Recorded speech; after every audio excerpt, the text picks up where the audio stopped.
बेशिस्त वाहन चालकांबाबतची पुण्यात या बेशिस्त वाहन चालकांवर कारवाई करण्यासाठी पोलिसांकडून आधुनिक तंत्रज्ञानाचा वापर करण्यात येतोय। शहरातल्या गजबजलेल्या रस्त्यांवर आर्टिफिशियल इंटेलिजन्स आधारित कॅमेरे कार्यान्वित करण्यात आलेत। पोलीस आयुक्त अमितेश कुमार यांच्या हस्ते बुधवारी कॅमेऱ्यांचं उद्घाटन करण्यात आले। दरम्यान हे एआय कॅमेरे कशा पद्धतीने काम करतील याचा आढावा घेतला आमचे प्रतिनिधी अक्षय बडवे यांनी।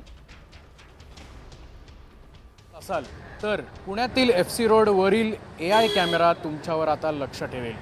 मी सध्या एफसी रोड परिसरात उभा आहे आणि हा जर एआय कॅमेरा तुम्ही बघितलात तर हा कुठला साधासुद्धा सीसीटीव्ही नसून थेट मल्टी इंटिग्रेटेड एआय मॉडेलच्या पद्धतीने बनवलेला कॅमेरा आहे, जे तुमच्या गाडीचा संपूर्ण डेटा तसेच चालकाचा डेटा सेव्ह करतो आणि जर तुम्ही कुठलाही नियम मोडत असाल, कुठल्याही ज्यामध्ये रॉंग साईड असेल, डबल पार्किंग असेल, नो पार्किंग असेल, असे विविध प्रकारचे नियम जर तुमच्याकडून मोडले जात असतील तर हा एआय कॅमेरा थेट तुमच्या वाहनांवर चलन मोडेल।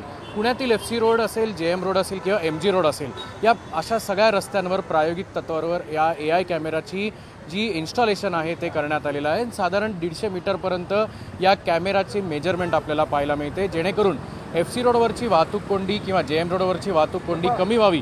आता एआय या ठिकाणी लागणाऱ्या प्रत्येक गाडीचं इंडिपेंडेंट काउंटडाऊन चालू करतं।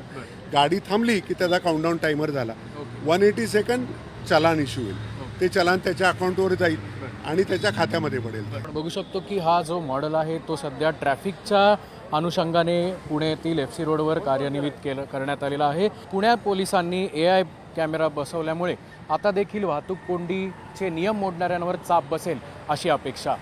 कॅमेरामन किरण काजेसह अक्षय बडवे, साम टीव्ही न्यूज, पुणे।